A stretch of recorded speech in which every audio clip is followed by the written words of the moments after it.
This is Nightly Business Report with Bill Griffith and Sue Herrera. D.C. drama. Infrastructure talks break down, and that has some wondering if a key deal on the debt ceiling might be harder to reach. Bright spot. Target hits the bullseye with its online sales, even as rival retailers flounder.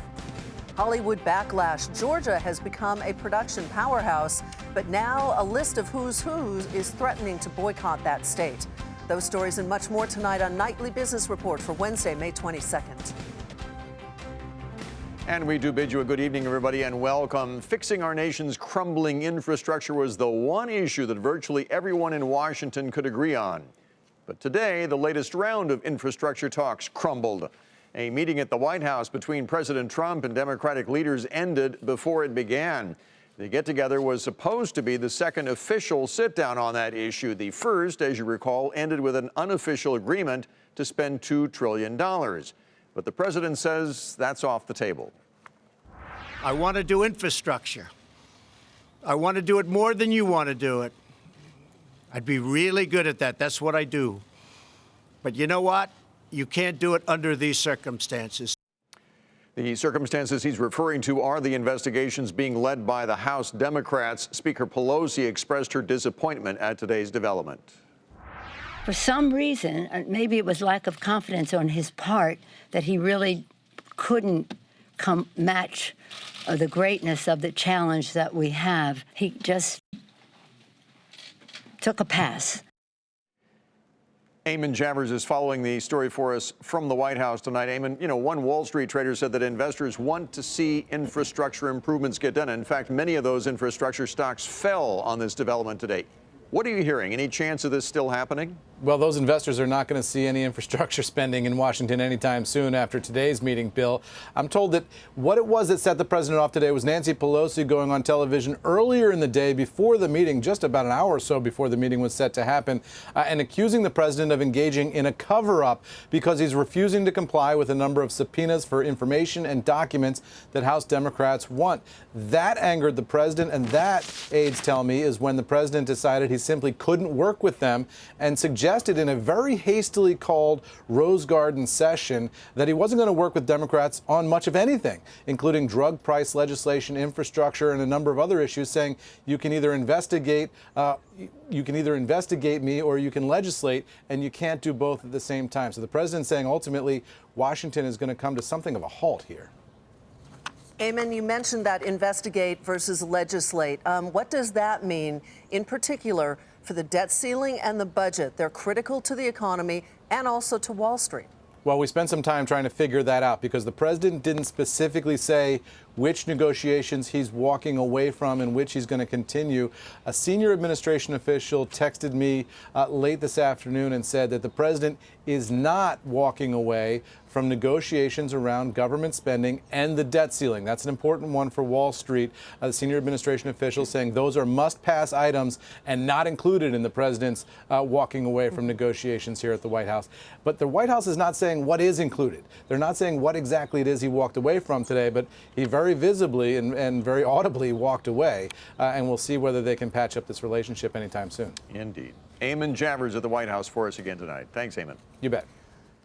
Also in Washington, the Federal Reserve released the minutes of its last meeting, and it shed some light on two critical issues for the market: inflation and interest rates. Steve Leisman has the details. Minutes of the Fed's April-May meeting show the central bank is ready to be patient with its policy of patience when it comes to figuring out what to do next with interest rates. The minutes say members of the Fed's rate-setting open market committee believe a patient approach is appropriate, quote, for some time.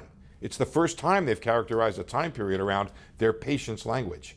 Committee members believe the most likely outcome is a continued economic expansion, strong labor markets, and inflation rising back towards its 2% target. Inflation's been running below that target, and the question is whether officials are concerned enough about it to cut rates. The answer in the minutes? Not yet, but maybe soon. Some officials say the downside risks to inflation have increased, and several said they're worried that if inflation doesn't head back up in coming quarters, they're worried that average Americans will start to doubt the Fed really means it when it says it wants 2% inflation. The implication? If inflation doesn't rise towards 2% in the coming quarters, the Fed could well be thinking about a rate cut. perhaps around the end of the year. All that said, there's a small wing of the committee that worries about the other side. They said if the economy evolves as they expect, they could see hiking rates. On the economy, the general view is that growth would slow this year from the 3% pace of 2018. But a better first quarter meant that it wouldn't slow as much as originally thought. The meeting took place before President Trump imposed new tariffs on China. So it won't be until the next meeting in June before markets will get a full view for how the tariffs have changed the committee's outlook on growth, inflation, and rates. For Nightly Business Report, I'm Steve Leisman in Washington. And on Wall Street, a decline in tech stocks and the semiconductor sector in particular once again weighed on the broader market. The Dow Industrial Average dropped 100 points today to 25,776. NASDAQ was down 34. The S&P lost 8. Now, semiconductor maker Qualcomm was down more than 10% today after a judge ruled that it violated antitrust laws. And that is what put that group at the center of today's tech decline. Deirdre Bosa has more for us tonight from Toronto. Qualcomm is a titan of the mobile industry. Its chips power many of the world's smartphones, from Samsung to Apple, while its extensive patent portfolio covers many of the technologies used in those devices.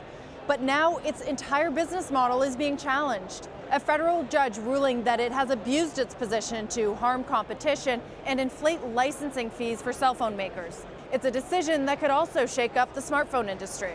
What that's going to do is that's going to benefit only the larger handset makers. So the smaller handset makers are going to have a lot harder time. This actually is going to lower competition decrease competition for the handset makers because it makes their life a lot more difficult. Meanwhile, some industry experts say the government is sending mixed signals, challenging Qualcomm's market power while at the same time trying to ensure that the U.S. is at the forefront of the next generation of technologies, from 5G to artificial intelligence. The administration has sort of been figuring out what it wants to do. There's sort of this perception that we're behind. Certainly at the core of this is a belief that U.S. companies should be taking the lead and that companies like Qualcomm really should be, spearheading our effort. Qualcomm disagreed with the judge's conclusions. It argues that the cellular market is healthy and competitive and says it will seek an expedited appeal.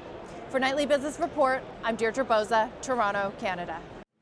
Meanwhile, some investors are asking what might happen to Qualcomm's recent legal settlement with Apple that saw Apple pay Qualcomm about $4.5 billion.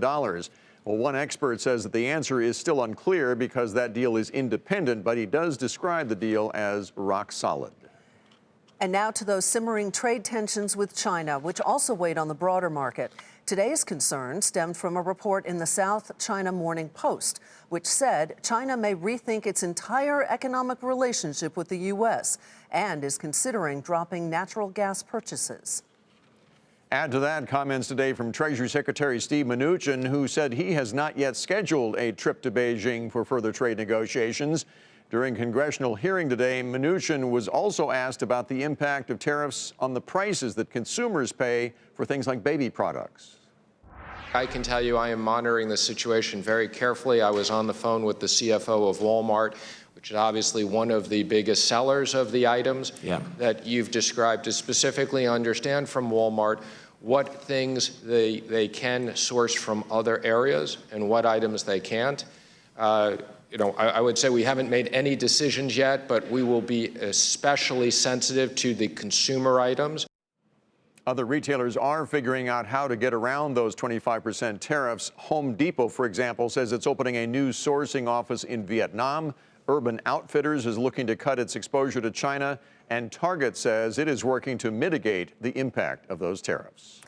And in fact, the tariffs had no impact on Target's bottom line. The company easily beat Wall Street sales and profit expectations thanks to more modern stores and a revamped digital strategy. And that gave the stock a pop, making Target a bright spot in an industry that is struggling. Rahel Solomon has more. For Target, investing in its stores and providing customers more delivery options is paying off in a big way, including a 42% increase in online growth. You leverage those stores with your online business. It's a tough model to compete with. And, for Target, this is a bullseye quarter. I mean, this validates everything that the company said it was going to do a couple of years ago. Target executives say in the first quarter, more than half of its digital growth was driven by same-day delivery options like in-store or curbside pickup, and also their program Shipt, which offers same-day delivery for a fee of $99 per year. Our ability to offer these same-day services, which deliver high levels of satisfaction, is a result of our strategy to put stores to the center of fulfillment. In fact, our stores handled more than 80% of our first quarter digital volume, including all of our same-day options combined with digital orders shipped directly from stores to guests' homes. Using stores as fulfillment centers might not be new to Target. The shipping wars have ramped up. And last month, the world's biggest retailer, Walmart, and e-commerce giant Amazon have announced plans to offer next-day delivery. Though the competition is fierce, these companies and the rest of retailers share one common worry. We're concerned about tariffs because they lead to higher prices on everyday products for American families. First 10%, I would say pendulum swung in the favor of the retailer. They were able to push back on suppliers. They were able to maybe modestly make some tweaks to their portfolio of product approach. The next 25%, the consumer is going to have to feel that in some way or another.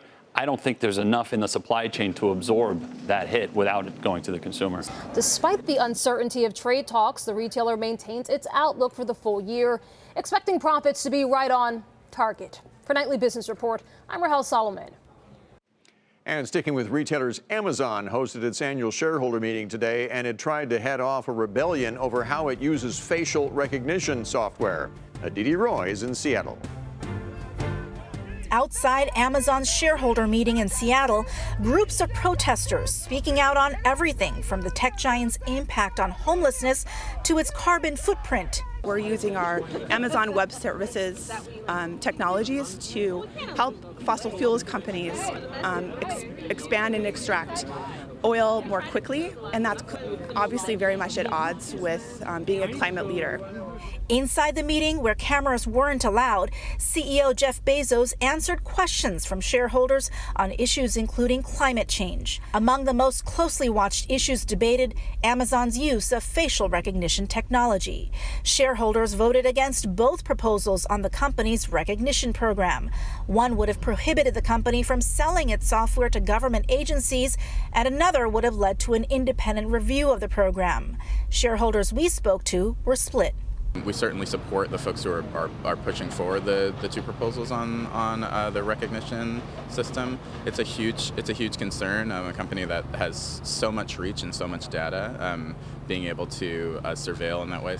I need to know more about it, but I'm not adamantly opposed or adamantly in favor. Amazon has faced increasing criticism over facial recognition from civil liberties groups like the ACLU. I think there does seem to be a recognition that the tech companies need to be held to a better standard because they haven't been. Amazon says its facial recognition technology is, quote, a powerful tool for business purposes, but just as importantly for law enforcement and government agencies, adding new technology should not be banned or condemned because of its potential misuse. But it's not just Amazon. Other tech companies, including Facebook, Twitter, and Alphabet, also face shareholder proposals on issues like privacy. Industry watchers say the trend marks an inflection point for all companies. Responsible investing has become so prevalent that I think you're going to see it across companies of all market capitalizations, small, mid, and large. Lawmakers are taking notice as well. The House just held a hearing on facial recognition technology, and just last week, San Francisco banned the use of facial recognition technology at city agencies. For Nightly Business Report, I'm Aditi Roy, Seattle, Washington. Time to take a look at some of today's upgrades and downgrades. Anheuser-Busch was added to the new best idea list at Guggenheim Securities. That analyst cites its growth outlook and strong product pipeline. Price target, $103. The stock rose 2% to $82.62. Expedia was downgraded to hold from buy at Argus. The analyst cites slow booking growth at its VRBO unit. The firm also warns of increased spending on marketing and technology upgrades. Shares fell a fraction to $116.71.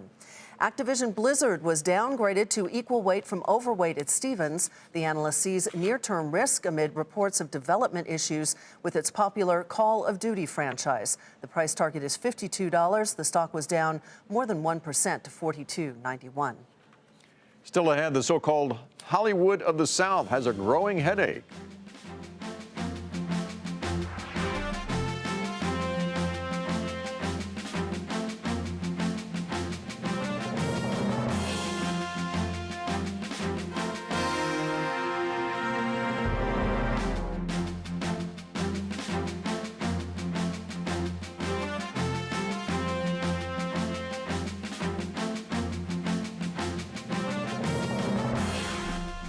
The European Union has now launched an investigation into Google's privacy practices.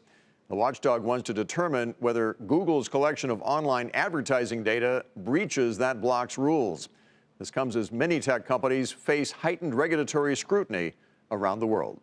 Georgia has become a Hollywood production powerhouse thanks to generous tax incentives. But now many in the entertainment industry are threatening to leave because of a new controversial law. Here's Julia Borston. Georgia has become one of the biggest production hubs in the country. But now its new law banning abortion after a heartbeat is detected is sparking boycotts from Hollywood that could put that massive business at risk. The state's up to 30% tax credit drew over 450 film and TV projects last year, driving over $4.5 billion in wages and a $9.5 billion economic impact, according to the Georgia governor's office. Roll sound. Recent projects include AMC's The Walking Dead, Netflix's Ozark, plus Disney's Black Panther and Infinity War. The direct economic impact is well into the billions in the state, and it doesn't just help Metro Atlanta's economy, but you also have to think about the smaller cities all over Georgia that are home to rural settings and farmland and other areas that film producers love to use to shoot. So it's sort of diffused impact throughout the state. But now a number of Hollywood producers and stars say they won't work in Georgia with the new law, pressuring the state to repeal it. Just this week, a new Amazon show, as well as a Lionsgate movie starring Kristen Wiig, canceled shoots set to start in Georgia.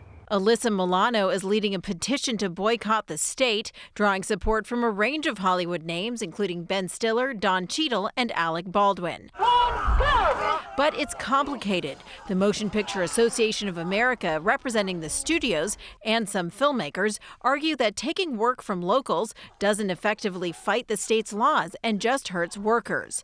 Jordan Peele and J.J. Abrams, among others, pledging to donate fees from Georgia productions to fight the anti-abortion bill in court. There's already a lot of studios built, sound stages, editing bays, all the infrastructure that was built over the last decade or so. They're saying don't abandon Georgia, stay and fight. Donate to abortion rights causes, donate to political campaigns, but don't just leave the state, stay and fight.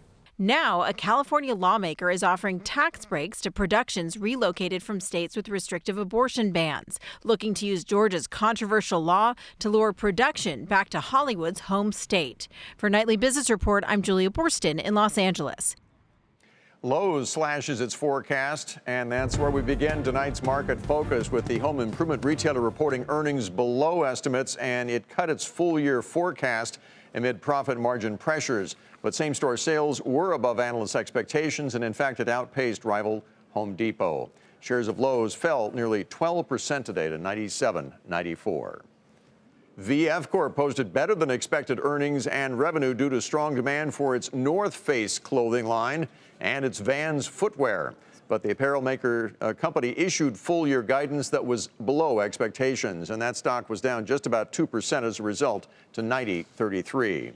Advance Auto Parts beat expectations with its latest results as same-store sales rose. The automotive parts retailer also reaffirmed its full-year guidance. Shares rose about 3% to $166.29. Brazilian cosmetics maker Natura Cosméticos, which owns The Body Shop, is now buying Avon in an all-stock merger valued at more than $1.5 billion and creates the world's fourth largest cosmetics company. It also ends Avon's run of more than 130 years as an independent company. Avon spiked after hours following the news and rose 9% in the regular session in anticipation of the deal, closing at $3.49. Semiconductor maker Analog Devices beat earnings and revenue estimates, but the company issued guidance below expectations because of government restrictions on what it called, quote, a large communications company, end quote. Despite the forecast, Analog Devices rose 1.5% to $101.44. Ambarella, which makes chips for processing images and video, took a hit today because of trade tensions between the United States and China. A Morgan Stanley analyst put out a note saying the company's clients that are Chinese video surveillance technology firms may be blacklisted and banned from buying American products. Ambarella dropped more than 11% to $39.20. We often talk here about the private sector space race that's going on in the U.S., led by companies like SpaceX and Blue Origin. But a number of startups are also going on in China. Eunice Yoon is in Beijing for us tonight. The U.S.-China tech war isn't only limited to planet Earth. China wants to become a leader in the final frontier, too.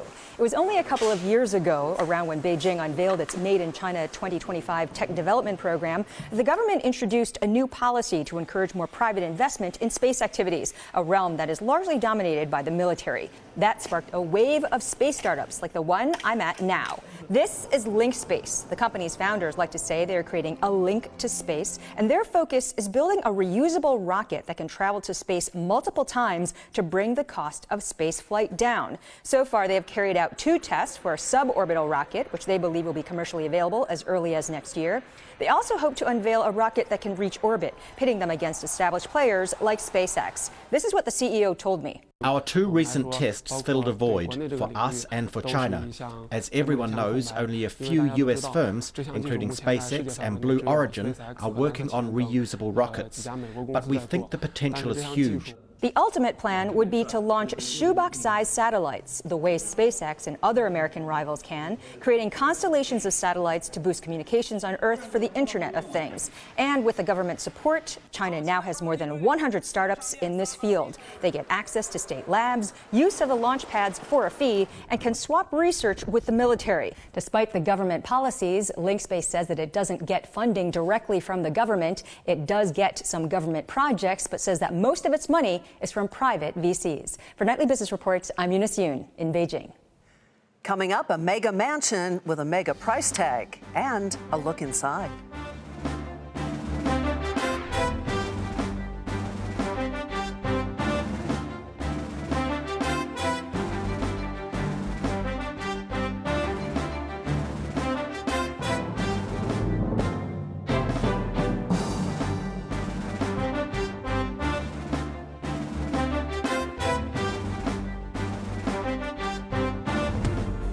Here's what we're watching for tomorrow. We're going to find out how many new homes were sold in April. The FAA will convene a summit of global aviation regulators to discuss the status of the Boeing 737 MAX, and we'll get more retail earnings. Best Buy and BJ's Wholesale are on tap for tomorrow. Ford is ready to deploy robots. The automaker, along with its partner Agility Robotics, aims to put a robot in self-driving vans to deliver mail. These robots could arrive at your doorstep as early as next year. But Ford says that a firm timetable won't be established until more research is done. Bel Air, California, of course, is known for its pricey real estate, but one prominent doctor has taken the mega mansions trend to a whole new level.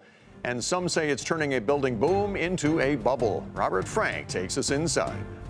As the plastic surgeon to the stars, Dr. Raj Kanodia has worked on everyone from Kim Kardashian to Jennifer Aniston. But his latest project, a 34,000 square foot mansion in Bel Air, has an uncertain future.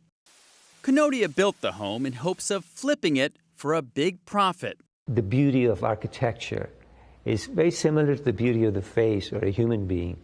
And so using that desire to create, that's what started me to want to create a house. But as it grew in size and cost, Kanodia struggled to find lenders and investors. His real estate friends told him he had made a big mistake.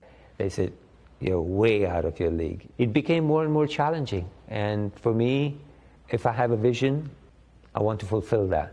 When it was finished, Kanodia listed it for $180 million. But like many high-end communities today, Bel Air has an oversupply of mansions, many built on spec or speculation to sell. Prices and sales are falling, and the modern white mansions have become the empty white elephants of the housing market. There are over a dozen homes for sale in L.A. for over $100 million. A spec home built right next to Kanodia's was asking $250 million and just got a $100 million price cut.